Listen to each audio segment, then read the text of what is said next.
দেখো মৌমিতা, এই মুহূর্তে সবথেকে বড় খবর, লোকসভা ভোট চলছে। লোকসভা ভোটের মুহূর্তে কিন্তু রাজ্য সরকারই একটা বড় ধাক্কা পেল আজকে কলকাতা হাইকোর্টে।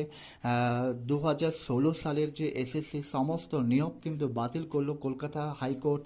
প্রায় 24,000 জনের চাকরি কিন্তু বাতিলের নির্দেশ দিয়েছেন বিচারপতি দেবাংশু বসাকের ডিভিশন বেঞ্চ। আজই এসএসসি নিয়োগ দুর্নীতি মামলায় প্রায় 381 পাতা রায়দান করেছে কলকাতা হাইকোর্ট। অন্যদিকে তোমাকে বলে রাখি, এই রায়কে চ্যালেঞ্জ করে কিন্তু সুপ্রিম কোর্টে যাবার প্রস্তুতি নিচ্ছে রাজ্য সরকার। তোমাকে আবারও বলছি, 2016 সালের এসএসসির যে সমস্ত নিয়োগ হয়েছিল সমস্ত নিয়োগ কিন্তু বাতিল করলো কলকাতা হাইকোর্ট।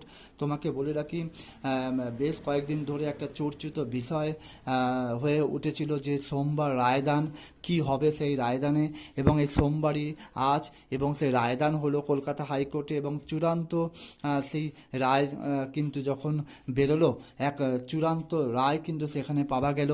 সেখানে দেখা গেল 2016 সালে যারা এসএসসি নিয়োগ হয়েছে সেই সমস্ত নিয়োগ কিন্তু বাতিল করলো কলকাতা হাইকোর্ট।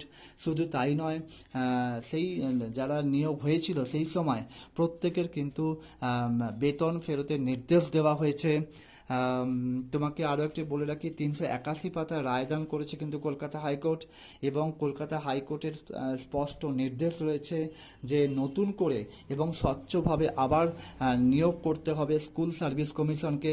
পাশাপাশি আদালত জানিয়েছে যারা অবৈধভাবে মেয়াদ উত্তীর্ণ প্যানেল থেকে চাকরি পেয়েছেন তাদের সমস্ত বেতন ফেরত দিতে হবে, এবং আগামী 4 সপ্তাহের মধ্যে কিন্তু এই বেতন ফেরত দিতে হবে। তোমাকে আরও একটি কথা বলে রাখি, সুদ সহ শুধুমাত্র বেতন ফেরত দিলে হবে না, সুদ সহ সেই বেতন কিন্তু ফেরত দিতে হবে সকলকে। বছরে 12% সুদের হারে এই টাকা ফেরত দিতে হবে, অর্থাৎ শুধু বেতন ফেরত দিলে হবে না, তাদের সেই বেতন বছরে 12% হারে সুদের হারে কিন্তু সেই টাকা ফেরত দিতে হবে। আগামী 6 সপ্তাহের মধ্যে বেতন ফেরতের নির্দেশ কার্যকর করবেন ডিআইরা। এছাড়াও এসএসসি নিয়োগ প্রক্রিয়ায় যে ওএমআর সিট নিয়ে নানা সময় নানা বিতর্ক হয়েছে, সেই ওএমআর সিটের যাবতীয় সেই ওএমআর সিট সব ওএমআর সিটই কিন্তু ওয়েবসাইটে আপলোড করা হয়েছে, কিন্তু যেগুলি আপলোড করা হয়নি সেগুলি দ্রুত আপলোড করার নির্দেশ দিয়েছে কলকাতা হাইকোর্ট, যাতে উত্তরপত্র যাতে সবাই সেই দেখতে পায়, ওএমআর সিট যাতে প্রত্যেকে দেখতে পায় তার নির্দেশ দিয়েছে কলকাতা হাইকোর্ট।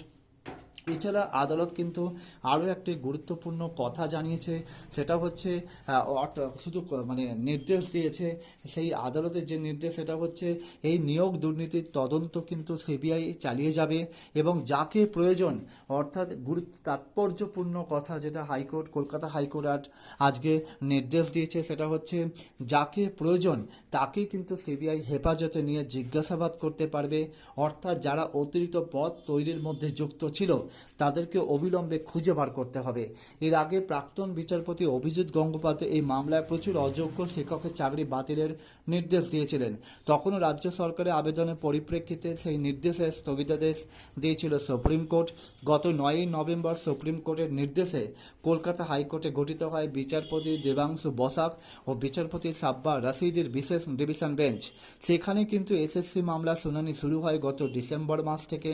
প্রসঙ্গত তোমাকে বলে রাখি, কলকাতা হাইকোর্টের নির্দেশের পর থেকেই কিন্তু কলকাতা হাইকোর্ট যে নির্দেশ দিয়েছিল সেই নির্দেশে 2016 সালে রাজ্যের সরকারি স্কুলের নিয়োগ প্রক্রিয়া দুর্নীতিকাণ্ডে তদন্ত করছে কেন্দ্রীয় তদন্তকারী সংস্থা, এবং ইতিমধ্যেই কিন্তু এই ঘটনায় গ্রেপ্তার হয়েছে তৎকালীন রাজ্যের শিক্ষামন্ত্রী পার্থ চট্টোপাধ্যায়।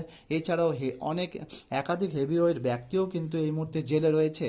তোমাকে আরও একটি কথা এই মুহূর্তে বলে রাখি যে শুধু যে 2016 যে প্যানেল বাতিল করেছে কলকাতা হাইকোর্ট আজ তেমনটা নয়, হাইকোর্ট বাতিল করার সাথে সাথে যারা সেই চাকরি পেয়েছে সেই প্যানেলে প্রত্যেকের চাকরি বাতিল, এবং সেই সব যারা চাকরি বাতিল হচ্ছে তাদের প্রত্যেকের যা বেতন পেয়েছে এতদিন সেই বেতন কিন্তু বছরে 12% হারে ফেরত দিতে হবে। এবং আরও একটি তাৎপর্যপূর্ণ নির্দেশ কলকাতা হাইকোর্ট আজ দিয়েছে, সেটা হচ্ছে সিবিআই যে তদন্ত চালিয়ে যাচ্ছে এবং সেই তদন্তে যদি যা প্রয়োজন হয়, যাকে প্রয়োজন হবে তাকেই কিন্তু হেফাজতে নিয়ে সিবিআই জিজ্ঞাসাবাদ করতে পারবে। অর্থাৎ কারা কারা এই নিয়োগ দুর্নীতিকাণ্ডে যুক্ত ছিল, প্রত্যেককে যাদেরকে সন্দেহ হবে, যাকে প্রয়োজন হবে তাকেই কিন্তু হেফাজতে নিয়ে জিজ্ঞাসাবাদ করতে পারবে। ফলে সব মিলিয়ে বলে রাখা ভালো, লোকসভা ভোট চলছে, লোকসভা ভোটের এই মুহূর্তে রাজ্য সরকারের একটা বড় ধাক্কা কিন্তু এই মুহূর্তে মমিতা। দেখো মমিতা, তোমাকে আরও একটি খবর জানিয়ে রাখছি। প্রায় আমাদের কাছে যে খবর এখনও পর্যন্ত এসেছে তাতে প্রায় 26,000, সংখ্যাটা যদি একদম পুঙ্খানুপুঙ্খ বলা হয় তাহলে দেখা যাবে প্রায় 25,753 জনের চাকরি বাতিল হচ্ছে। অর্থাৎ 2016 সালে গ্রুপ সি গ্রুপ ডি কর্মীদের কিন্তু চাকরি বাতিল হচ্ছে। এবং তোমাকে এই যে আবারও যে কথাটা একটু আগে বললাম, আবারও বলছি, যে টাকা তোমার যে মাইনে পেয়েছে অর্থাৎ যে বেতন, সেই বেতন কিন্তু ফেরত দিতে হবে বছরে 12% সুদ।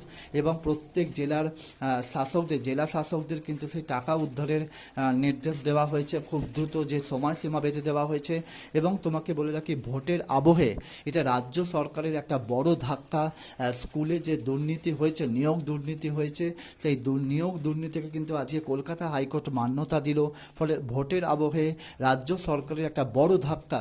তোমাকে আবারও বলছি, 25,753 জনের চাকরি কিন্তু বাতিল হচ্ছে কলকাতা হাইকোর্টের আজকের এই নির্দেশের পর মমিতা।